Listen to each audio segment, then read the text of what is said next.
Hi అందరికీ welcome to my channel. ఈరోజు మనం బీట్రూట్ పచ్చడి ఎలా చేయాలో చూద్దామండి. ఇది టేస్టీగా ఉంటుంది, హెల్తీగా కూడా. ఇది వేడివేడి అన్నంలో కలుపుకొని తింటే ఎంత బాగుండాలో అంత బాగుంటుంది. ఒకసారి ట్రై చేసి చూడండి మీరు కూడా. దీనికి కావాల్సింది ఏంటంటే ఒక మీడియం సైజ్ బీట్రూట్ తీసుకున్నాను.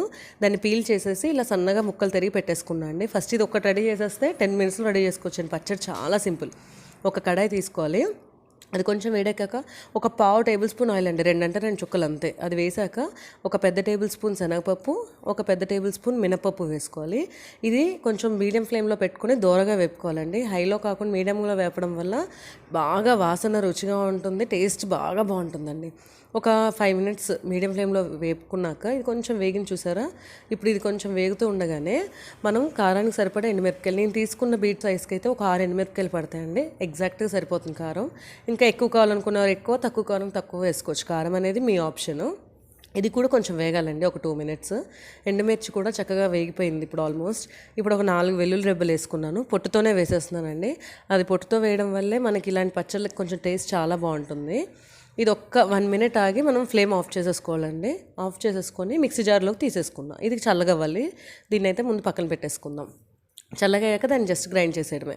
తర్వాత అదే ప్యాన్ తీసుకొని ఇప్పుడు ఒక 1/2 టేబుల్ స్పూన్ దాకా ఆయిల్ వేస్తున్నా. ఇందులో ఆయిల్ చాలా తక్కువ పడుతుందండి. తర్వాత ముందుగా కట్ చేసేసుకున్న బీట్రూట్ ముక్కలు ఉన్నాయి కదా, అవి అందులోకి వేసుకోవాలి. అవి అందులోకి వేసేసుకొని ఒక 5 to 10 మినిట్స్ దాకా మూత పెట్టేసి ఉడికించుకోవాలండి. ముందు ఒక 2 మినిట్స్ ఫస్ట్ ఫ్రై చేసుకున్నాక మూత పెట్టి ఉడికించేసుకుంటే ఒక 10 మినిట్స్ పడుతుందండి. బీట్రూట్ చాలా హార్డ్గా ఉంటుంది కదా, అది కొంచెం సాఫ్ట్ అవ్వాలి. మూత పెట్టేసుకొని ఒక 10 మినిట్స్ తర్వాత చూసారా బీట్రూట్ కొంచెం సాఫ్ట్ అయిపోయింది. ఇప్పుడు ఇలా కొంచెం ఒకసారి మిక్స్ చేసేసుకొని ఇప్పుడు దీంట్లో కావాల్సినవన్నీ వేసేద్దాం. టేస్ట్కి సరిపడా సాల్ట్ వేస్తున్నాను, ఒక 1/2 టేబుల్ స్పూన్ దాకా పడుతుంది.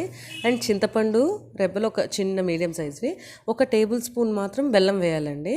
ఎందుకంటే ఇది పుల్ల పుల్లగా, కారం కారంగా, కొంచెం తీపిగా, లైట్గా బెల్లం అనేది జస్ట్ 1 టేబుల్ స్పూనే. అది వేయడం వల్ల అన్ని రుచులు వస్తాయి, టేస్ట్ అయితే డబుల్ ఉంటుంది. మూత పెట్టేసుకొని ఇంకొక 2 మినిట్స్ ఉడకనివ్వాలండి. ఇప్పుడు ఇందాక గ్రైండ్ చేసుకుని పెట్టేసుకున్నా అండి మినపప్పు, శనగపప్పు ఉంది కదా, అది కొంచెం కచ్చాపచ్చగా గ్రైండ్ చేసా. ఇప్పుడు ఫ్లేమ్ ఆఫ్ చేసేసి బీట్రూట్ ముక్కలన్నింటినీ ఇందులోకి వేసేసానండి. బాగా చల్లగాయాకే మిక్సీ పట్టుకోండి. బీట్రూట్ మొత్తం చల్లారాక చక్కగా గ్రైండ్ చేసేసుకుంటే మన పచ్చడి అనేది రెడీ అయిపోతుంది. చూసారు ఎంత బాగుందో చూడడానికి. జస్ట్ అలా గ్రైండ్ చేసుకుంటే 10 మినిట్స్లో మనం బీట్రూట్ పచ్చడి అనేది రెడీ చేసుకోవచ్చు. దాన్ని ఒక గిన్నెలోకి తీసుకున్నా. తర్వాత ఒక చిట్టి కడాయి తీసుకున్న పోపులకి ఒక 1 టేబుల్ స్పూన్ ఆయిల్ వేసేసి అది వేడెక్కాక పోపు దినుసులు వేసానండి. మినపప్పు, ఆవాలు, జీరా, తర్వాత కరివేపాకు అండ్ చిటికెడు ఇంగువ, అలాగే చిటికనంత పసుపు వేసుకొని దోరగా వేయించుకోవాలి. ఇంగు వేస్తేనే ఇలాంటి ఏ పచ్చళ్ళకైనా రుచి అండి, ఆ రుచి డబల్ ఉంటుంది. చాలా చాలా బాగుంటుంది. ఈ పోపులు కొంచెం వేగాక ఇందాక తీసుకున్నాం కదా పచ్చడి, ఒక గిన్నెలోకి దాంట్లోకి మార్చేసుకోండి. ఒకసారి అలా మిక్స్ చేసేసుకొని వేడి వేడి అన్నంలోకి తింటే బీట్రూట్ తినను అనేవాళ్ళు కూడా చక్కగా ఎంజాయ్ చేస్తారు. మీకు ఇంత కూడా మిగలదు.